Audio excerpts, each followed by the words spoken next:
So most therapists and coaches wing their consultations and then they wonder why their results are inconsistent. So they get on the phone and they kind of ask, like, what brings you in? They explain how they work, maybe mention the price, and hope and pray the person just says yes. That is not a consultation framework. That's really an intake form, and you kind of just attached a price to the back of it.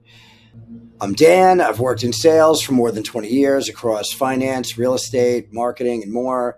And for the past 4 years, I've been working with practice partners, speaking with thousands of therapists and coaches who want to grow their private pay practices and scale to the next level.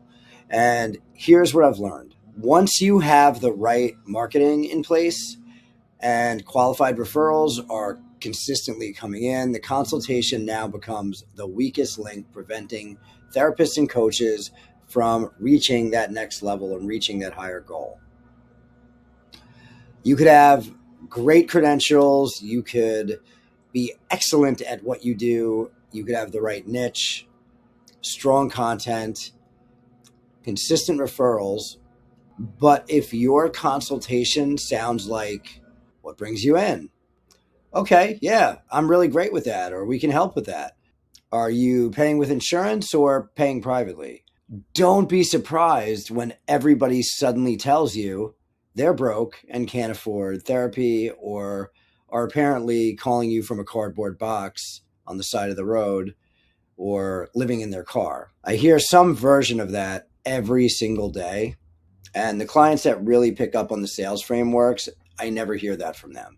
So then I call back the same types of referrals using the proper framework, the same exact referrals they just called, and suddenly people are committing to 10-session packages, intensives, $2,000 to $6,000 coaching programs, same referrals, different framework. Not because I pressured them. In fact, really, it's the opposite. It's not because their financial situation magically changed in the last 10 minutes and they went from a cardboard box to a mansion, because I helped them understand the real problem, what they want instead, what's preventing them from getting there, and whether solving it is important enough to act on. So there are 6 phases that almost every prospect needs to move through before they can make a clear and confident decision. If you skip even one of them, you dramatically reduce your chances of converting that referral. But when you follow this process in the right order, you can turn more consultations into committed private pay clients without becoming salesy, pushy, manipulative, or feeling or sounding like a salesperson. By the end of this video, I'll give you the exact 6-phase framework, and a lot of people get this wrong. Phase 1 is simply understanding, what does the person want? That sounds totally obvious, but most consultations either stay too shallow or go too deep too quickly. Your goal at the very beginning is to just identify their overarching reason for reaching out. A lot of therapists and mental health professionals, they get this one right. So for example, before we get into everything, what was happening that made you decide to reach out now? Notice the tone. Calm, casual, curious. You don't need to sound like you're reading from a clinical assessment. In fact, don't sound like you're reading from a clinical assessment. They're already nervous. They're already nervous enough. The last thing you want to do is make them feel more nervous.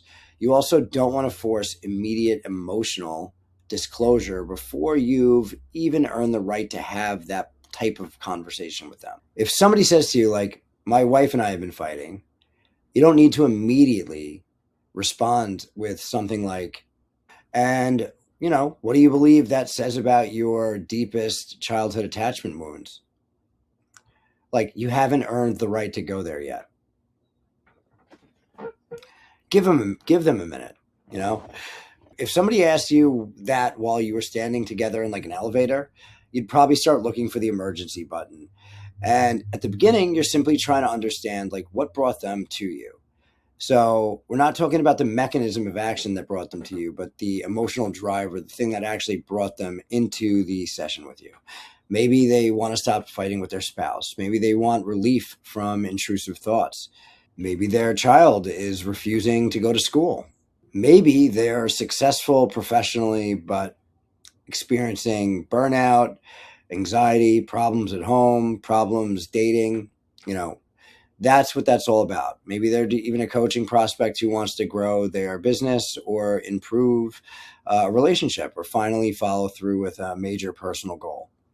At the end of the day, guys, you don't know. And step one is you just want to ask. You're exploring the deeper meaning behind that later on.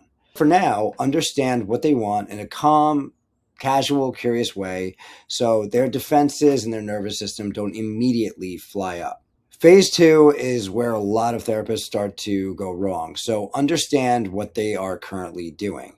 I'm not talking about just asking a very simple surface level question. Phase two is understanding what they've already been doing to solve the problem.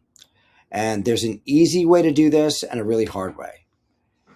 The hard way is asking some long list of questions that may be interesting, but ultimately do nothing to move the conversation and the consultation forward. I see this all of the time. Therapists are especially vulnerable to this because you've been trained to be curious. Curiosity is valuable, but every question in the consultation should and needs to have a purpose. This is not a therapy session. The distinction is between information that is interesting and information that is productive. If the answer doesn't affect your recommendation, your understanding of fit, or the direction of the consultation, you probably don't need it yet. For example, if somebody is calling about marriage counseling, you could spend 15 minutes building a complete timeline of every single argument that they've had. That information, it might be clinically relevant later. You probably don't need all of it during a 20 or 30-minute consultation. Instead, all you need is simply, so what have the two of you tried so far to improve this? Have you worked with anybody before? What exactly happened when you tried that? What kind of support have you had before? My favorite, and I think one of the best or strongest questions you could ask in this situation is, what are you doing now to change the situation? And guys, the point is not to interrogate them. You're trying to understand whether they've attempted to solve the problem, what's missing, and why their current approach hasn't produced the result that they're looking for. It's as simple as that. Stay on track, avoid unnecessary rabbit holes, and that will shorten your consultations and make them so much more productive. Phase three is identify the core problem. So we're talking about the presented problem versus the real problem. Phase three is identifying the problems associated with what they are currently doing, or more importantly, the consequences. So let's kind of review the sequence. First, what do they want? What brings you in today? Second, what are you currently doing to fix the situation? Third, what isn't working about their current approach? So, being that you've been in therapy with this person for a couple of years, like what do you feel like needs more work? That doesn't have to be complicated. Again, what do you want? What have you tried? And what is still not working? And the third question, in my opinion, is the most important. So if that were solved, what would change? What happens if it doesn't change? That is essentially the entire framework. Step 3 and 4 is, what are you looking to change? And what would happen to you personally if it changed? And what happens if it doesn't change? Most prospects are already somewhat problem aware. They wouldn't have contacted you otherwise, but they might be describing the surface level symptom rather than the severe problem and the consequences that are underneath it. Someone might say, I don't know, I'm looking for help with anxiety. But people rarely invest thousands of dollars simply because they would prefer to feel a little bit less anxious. The anxiety may be causing them to avoid work, lose sleep, withdraw from their spouse, obsessively seek reassurance or dopamine hits from, substances, or feel unable to function. A husband may say initially, my wife and I, we've been fighting. Fair enough, right? But the real problem may be, if we don't change this, we believe we're going to end up divorced. I'll lose the life we built together. I'm terrified my children will never look at me the same, and even worse, maybe repeat these patterns as they get older. I'll have to watch my wife move on with somebody else. And that is completely unacceptable to me. And that is the level of distinction, guys, that we are drawing. This is not simply communication trouble. This is a person facing the possible loss of their marriage and family structure, their identity, their financial stability, and their entire future. Your job isn't to put those words in their mouth or amplify their fear. That would be manipulative, and we don't want to go there. Your job is to just ask thoughtful questions that help them explain in their own words what the problem is actually costing them in their real life today, not last year, not when they were 6, today. You might ask something like, when this happens, how do you feel like it's affecting the relationship? And how long has this been going on for? Even better, what concerns you the most about where all of this is headed? And how is this affecting you outside of those arguments? Not everyone needs to reach some dramatic breaking point, but what you do need is to understand the real impact of the problem before you can responsibly recommend a tangible solution. So guys, by the way, join our private pay growth program if you're having trouble getting referrals. If your problem is that you don't even have enough private pay referrals to have these conversations with, I want you to click the link below and schedule a call with myself or one of our team members. They're all highly trained to be able to help you. And we can learn how we could help build out your entire private pay growth system for you. We help therapists and coaches clarify their niche, strengthen their positioning and their messaging, and build their brand, creating their content and launching advertising. We install follow-up systems and improve their consultation process. The goal is to help you stop building your future on borrowed land with some of these insurance panels, referrals, directories, third-party platforms that can change their rules, they lower their reimbursement rates, delay payments, and increase administrative demands, or even stop sending you referrals altogether, and then you have no control over almost any of it. It's what most therapists have gotten used to, but it does not have to be that way. You're doing great clinical work, but somebody else is controlling how much you're paid. So if you want to break that cycle, we'll help you build your own private brand and your own audience, your own referral system, and predictable source of private pay clients so you can have a lot more of these conversations. And you're getting 80, 60, 50, 40 cents on the dollar. You haven't built a scalable business. You have built yourself a demanding job, and possibly one with a boss called Blue Cross Blue Shield. And that's where most therapists that come to me, that's what's making them miserable. But having the right marketing system is only half of the equation. So let's get back to the point. You could have all the qualified referrals in the world, and if you don't know how to convert them, you're still going to struggle to scale your practice. So marketing fills the pipeline. Your consultation process determines what happens next. A strong follow-up sequence is kind of in between those, but that's for another video. So phase 4 now, guys, explore the desired outcome. What does that mean? Phase 4 is understanding what they would experience if the problem improved. So this is the next layer beneath what you told me at the beginning of the conversation.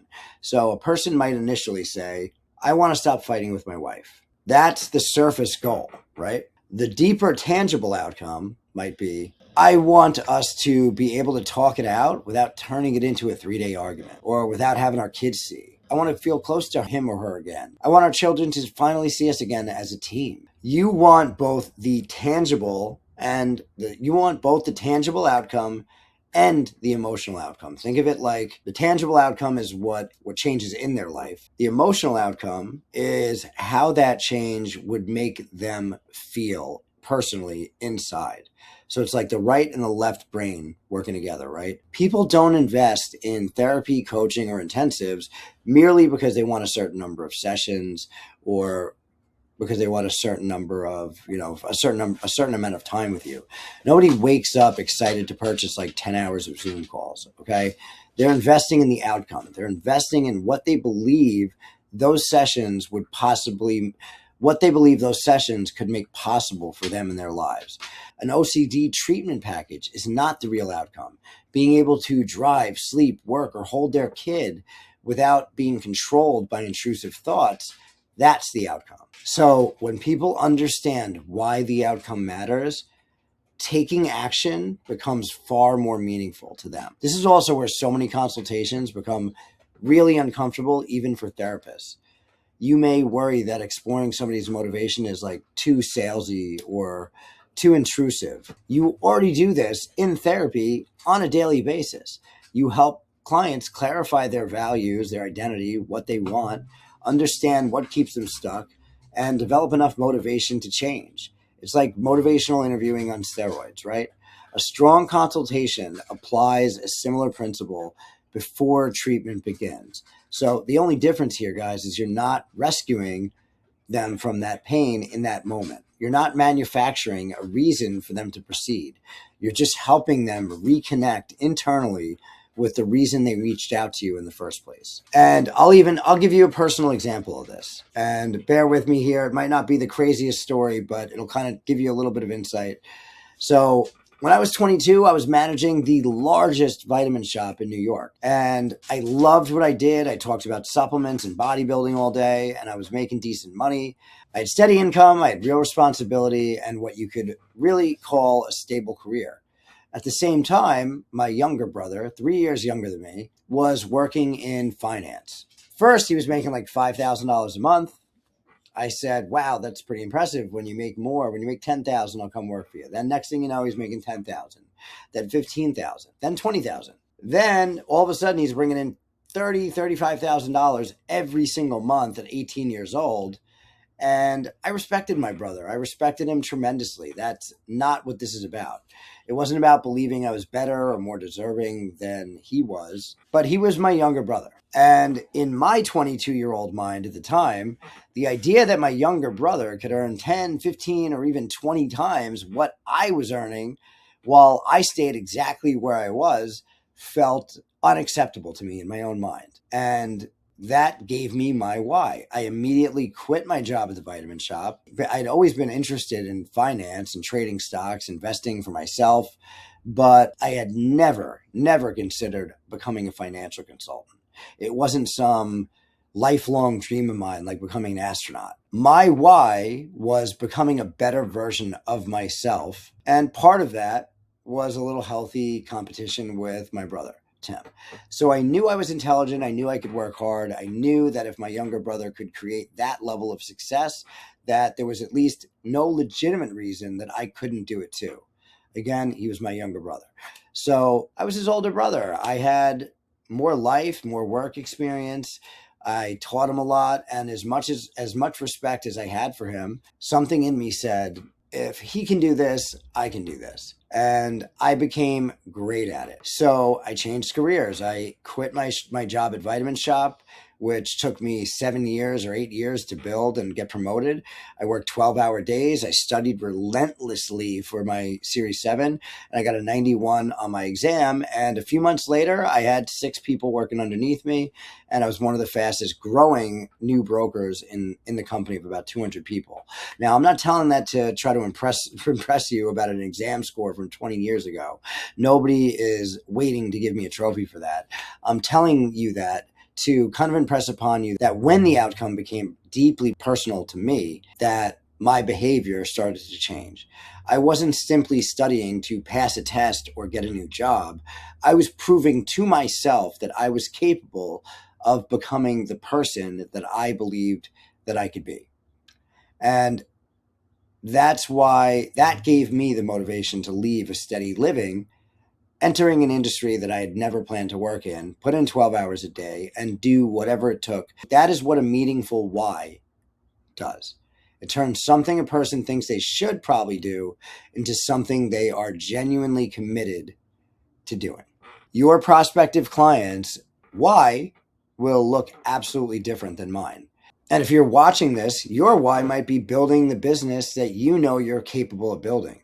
But until they connect that action to something personally meaningful, it's very, very easy to delay. When they understand their why, the work stops feeling like they're merely buying sessions. It becomes a step forward toward protecting or creating the life they really, really want. Phase 5, everyone, is understanding, and this is by far the most important part. It's understanding the cost of an action. Phase 5 is understanding the cost of not solving the problem. This is what creates the urgency in the consultation. But urgency should come from the client's reality, never pressure from you. There's also kind of a useful mini step that I like before you ask a direct consequence question. A lot of people go directly from desired future state and dream state to boom, what if it doesn't happen? But after a person explains what they want, I kind of ask them, how close is their current approach to bringing them to that outcome? Again, I want them to self-realize that what they're currently doing is most likely never going to get them to where they want to go. For example, with what you're doing right now, like how close do you feel like you are to having that kind of a relationship again? Not a leading question, not like you want the answer, but a true curious question to get them to self-admit what's going on. So like based on what you've tried so far, do you feel like you're moving towards that? Or does it feel like kind of the same pattern might be repeating itself over and over again?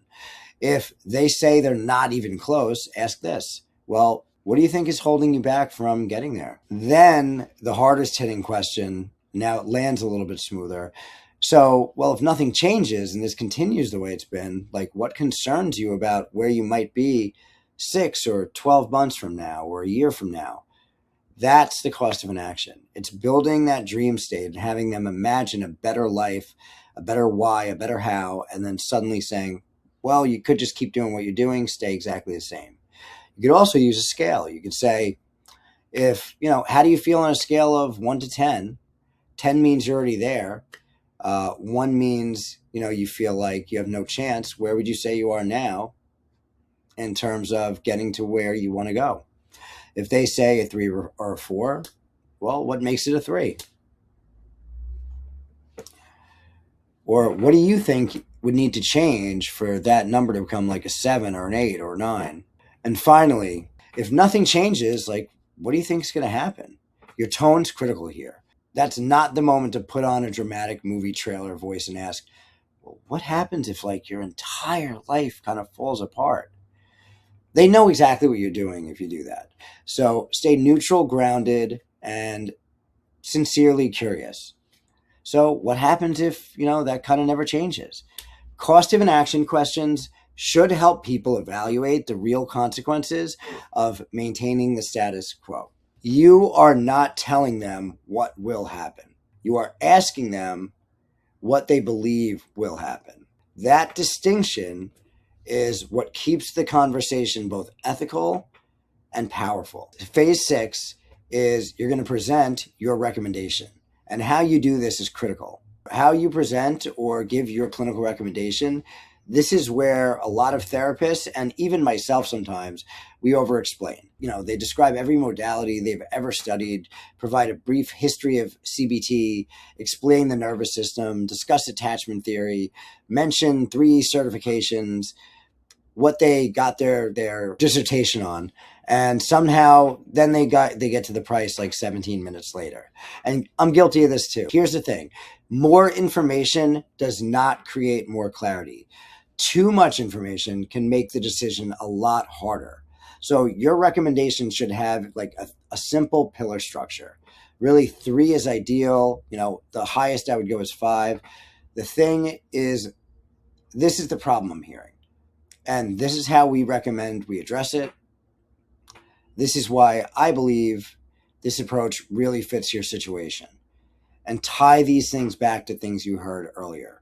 And check for buy-in. Not just agreement, not just a yes, check for actual buy-in. Does that make sense based on like what you've been experiencing? Another example would be like from what you've shared, like the primary issue doesn't seem like it's the two of you don't know how to communicate. It's more that once the conflict begins, you kind of both move into the same defensive patterns and neither one of you really knows how to interrupt it. Am I hearing you right? The first part of our work would focus on identifying, slowing down that cycle. The second would help each of you communicate what's actually happening underneath the anger without things escalating. Then we're going to work on rebuilding trust and creating a practical way to handle that future conflict completely differently. Because this pattern has been developing now for several years, I wouldn't recommend approaching it in one isolated session at a time. I'd recommend beginning with our session package so we have enough continuity to identify the pattern, start changing it, and then reinforce what you're learning. Does that feel aligned with what you feel like you need? Now, notice what I didn't do. I didn't explain every single exercise that might happen in a session. I didn't explain every exercise that might happen in session 7. I didn't give a graduate school lecture about attachment theory. I gave them the problem, I recommended a solution, and the reason for that recommendation in language they understand. Clarity creates confidence. Think about it like this. Like for 20 years, I trained reps and I told them to imagine a clear river. If you can see the bottom, you can make a confident decision whether you want to cross that river or not.